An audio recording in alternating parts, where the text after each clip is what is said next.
Həndəsi qurmaların ikinci tapşırığı ilə davam edirik. Deməli, bu tapşırıqda baxırıq öncə hardan başlamaq lazımdır. İlk öncə burada fikir versək, R30 radiusu və F40 diametri var. Təbii ki, biz birinci buradan başlamalıyıq. Bazanı buradan götürüb sonra digər çevrələrimizi də çəkmiş olacağıq. Deməli, R30 radiusunu çəkmək üçün Center Radius komandasına klik edirəm. Yazıram 30, Enter. Əsas çevrəmiz bizim R30-dur. F40 isə sonra çəkəcəyik. Burada görürük ki, 90 dərəcəli bucaq altında 2 çevrəmiz var. Təbii ki, biz ilk növbədə 90 dərəcə bir-birinə nəzərən 90 dərəcə bucaq altında olan xəttləri çəkməliyik. Line seçirik. Çevrənin mərkəzindən klik edirik və fikir versiniz xəttimiz sərbəst şəkildə hərəkət edir və sağ tərəfdə 90 dərəcənin yazıldığını görürük. 90 dərəcəni gördükdən sonra sola doğru dərəcəmiz qalxır. 90-ın üzərinə 45 gələrsək 135 edəcək və xəttimizi biraz uzadırıq. 135-i seçmək üçün tab düyməsindən fikir verin. Keçidə tab düyməsini sıxırıq. Tabı sıxdıqca fikir verin, uzunluğa və dərəcəyə keçid eləmiş oluruq. 135 dərəcə yerindədir. Uzunluğumuzu da ixtiyari şəkildə veririk. Bu şəkildə. Və ESC ilə ləğv edirik komandanı. Yenə line-dan istifadə edirik. Çevrənin mərkəzindən klik edirik. Xəttimiz sərbəst şəkildədir. Yəni sərbəst şəkildə olması o deməkdir ki, orta modu söndürmüşük. 90 dərəcəni tutduq və sağa doğru isə sürüşdürdükcə görürük ki, dərəcə neynir azalır. 90-dan 45 çıxanda tabı vurdum, yazıram 45. Uzunluğu yenə ixtiyari şəkildə çəkin. Bu bucaq bizdə 90 dərəcə olmalıdır. Bunun düzgünlüyünü yoxlamaq üçün ölçü xəttlərindən Angular seçirik və 90 dərəcəni burada görmüş oluruq. Bunu hələ ki silirəm.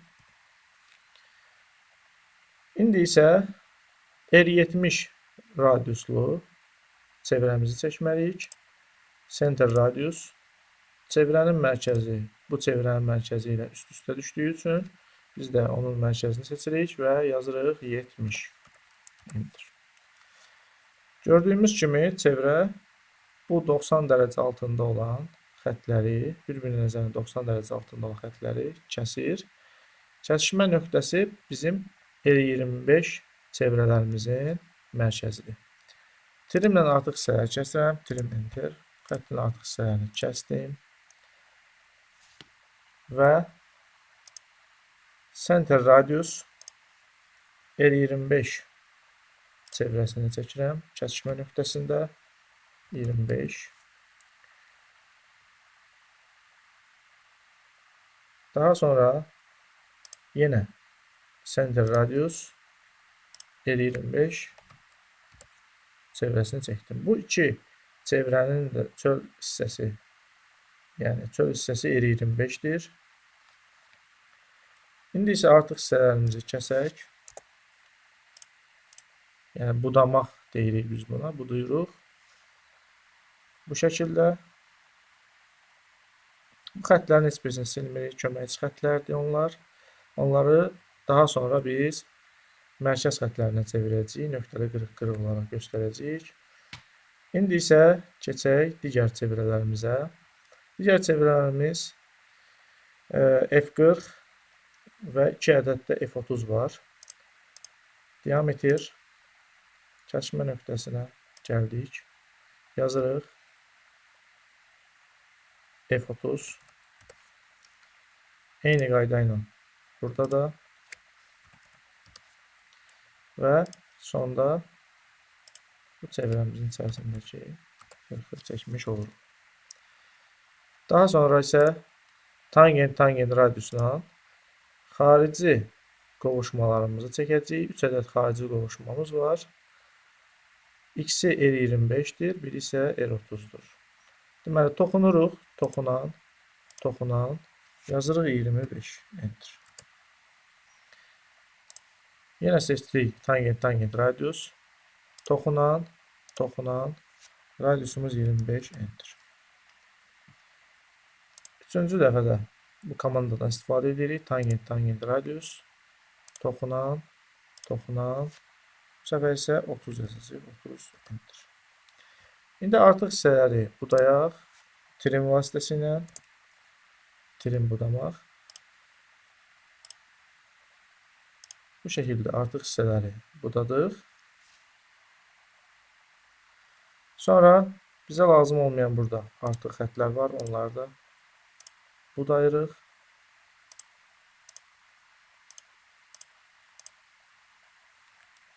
Və bu şəkildə dizgimizin əsas xətlərini çəkmiş oluruq. Əsas xətlər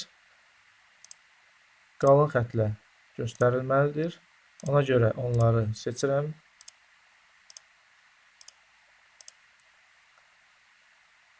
Və buradan 0.5 qalınlığı verirəm. Daha sonra isə mərkəz xətləri olmalıdır. Mərkəz xətlərini əvvəlcə biz görürsünüz oynayır. Bu hərəkət edir ixtiyari şəkildə. F8 ilə mən bunu tam şəkildə 90 dərəcə olaraq çəkirəm. Biraz uzun oldu. Bunu qısalda bilərik. Və mərkəz xətlərimizi göstərməliyik. Təbii ki, bu xətt keçməlidir. Onun üçün extend uzatmadan istifadə edirəm. Çevrəyə qədər uzadıram. Və indi isə xəttlərimizin tiplərini biz dəyişməliyik. Nöqtəli qırıq-qırıq olaraq. Nöqtəli qırıq-qırıq olaraq dəyişmək üçün AZ, load və buradan ISO-dotu seçirik. ISO-dotu seçərək əlavə edirik. Məndə artıq əlavə olunub. Və OK deyirik. Xətləri seçirik. Nöqtəli qırıq-qırıq olaraq onu dəyişirik. Mərkəz xətləri nöqtəli qırıq-qırıq olaraq ifadə olunur.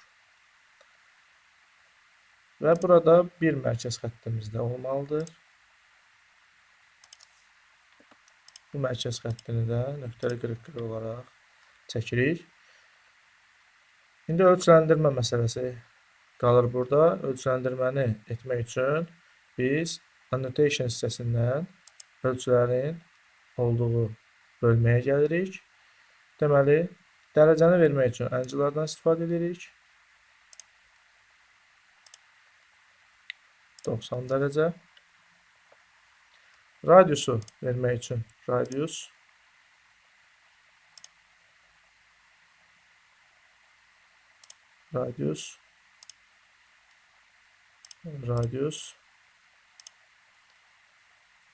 Böyük çevrəmizin radiusu.